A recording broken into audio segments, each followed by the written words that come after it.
So, hello everybody. This is Schism. I'm Tim Rigatini. I'm the team lead and the lead designer. I'm William De La Torre, lead producer. Sabri Chandramouli, lead engineer. And this is Schism. It is a 2.5D side-scrolling cooperative puzzle game in which one player solves environmental puzzles while the other player defends them both against hordes of enemies that get bigger and bigger the longer it takes to solve the puzzle. This game will be made in Unity with the use of 2 Xbox controllers, and we aim to have 3 levels completed by fall demo day. So, in the world of Schism, there are 2 cities, as you can see there. The first of these cities is one of introversion, and is symbolized through gloomy shadow. And the other one is of extroversion, and it is symbolized through rather painful amounts of light. And each city wants the other to conform to its ideals. So, as such, they have waged war with each other over their ideological rigidity. So, next slide, please.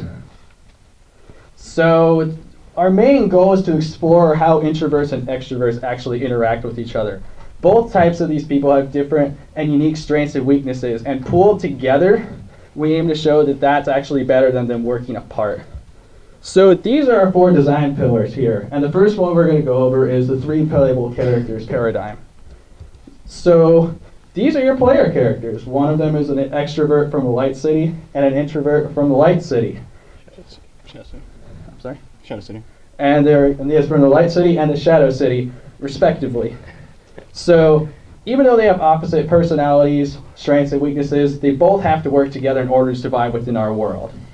So a literal way in which they actually do this is they merge and combine into one character, which we call a Twilight character, with an extra R that stands out.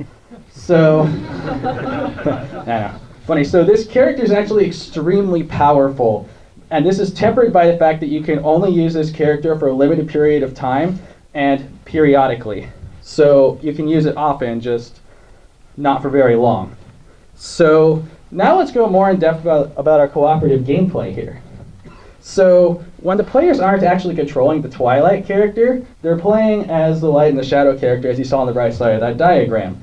So the shadow player's specialty is actually to overcome obstacles and solve environmental puzzles, which allows for progressions through these 2 cities. And some obstacles require platforming, like walking and jumping and so forth, but the twist is, instead of just being able to side scroll, you can also move back and forth through the background. So the other main obstacle to progression is that if a light person walks through a really deep shadow and vice versa for the shadow character, they get debilitated. Now what does that actually mean? It means that they will slow down dramatically. Their ability to fend off against enemies will be significantly decreased. And their energy levels will actually drain. We'll go over energy a little bit more in a minute. But think of this as like being over encumbered in Skyrim. It's like you can still defend yourself, it's just very, very hard to do it, and you move very, very slow. Next.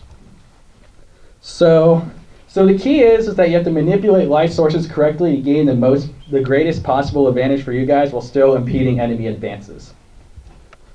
And also there is a combat aspect to this game. This is a puzzle game about combat, and a lot of combat involves picking up weapons from the ground as you see them. So they'll be makeshift.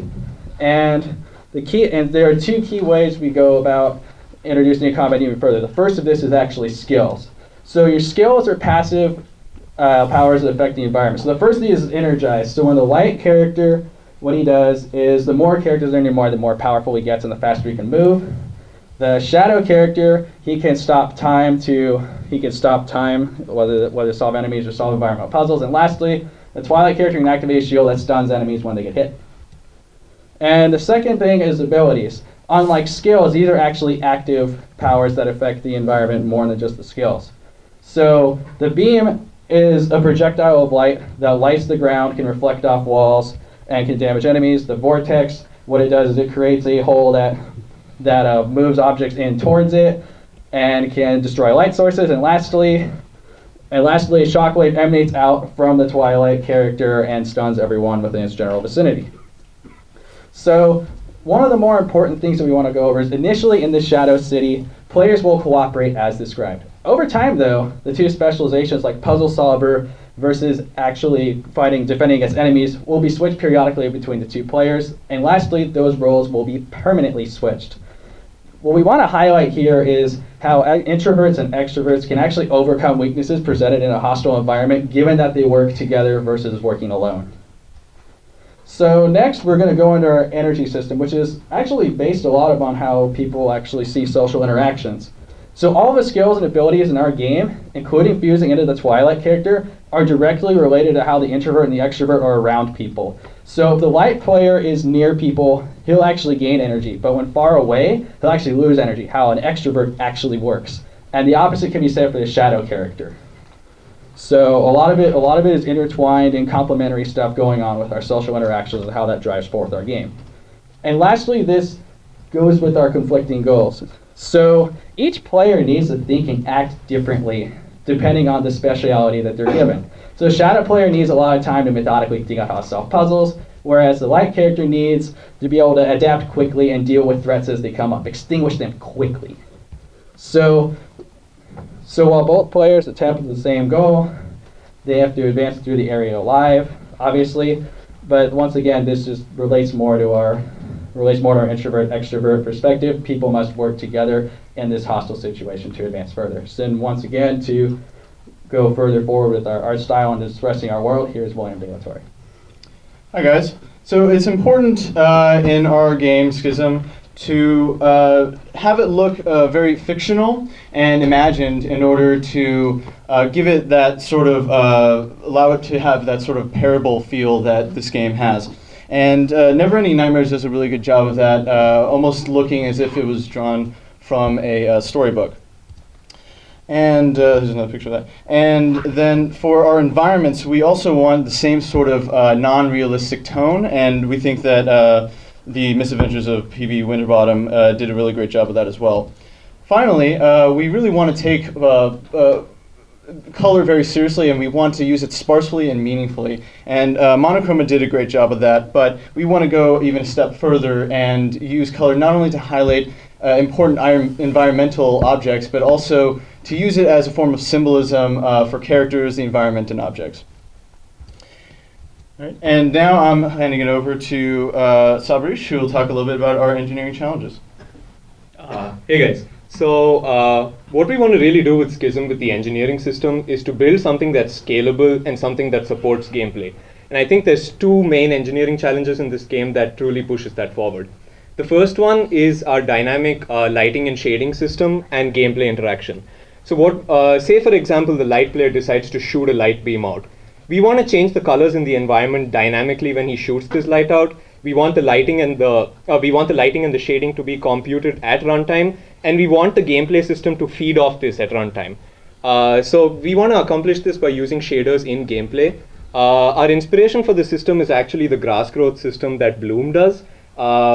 We feel that this is a challenge that is enticing for engineers and something that is definitely well scoped. The other challenge that we're looking at is the Swarm AI system. We want the players to believe that they're in a real world, interacting with real people, which means that we want our enemy scripts and our enemies to talk to each other, to communicate to each other, and work together to stop the players. This might include cutting off exits, isolating key objectives, or sending the enemies that are stronger over to the exit, because then it just gets harder to get past the exit.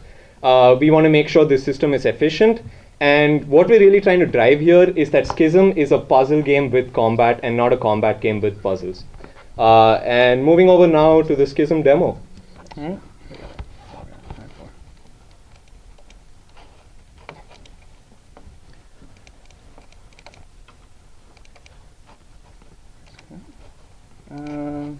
Technical difficulties. No codecs? Oh no. And okay, demo unavailable. You should have a VLC on there. VLC? Yeah, so Okay. do a search for VLC. Okay. Yeah, just open it with VLC.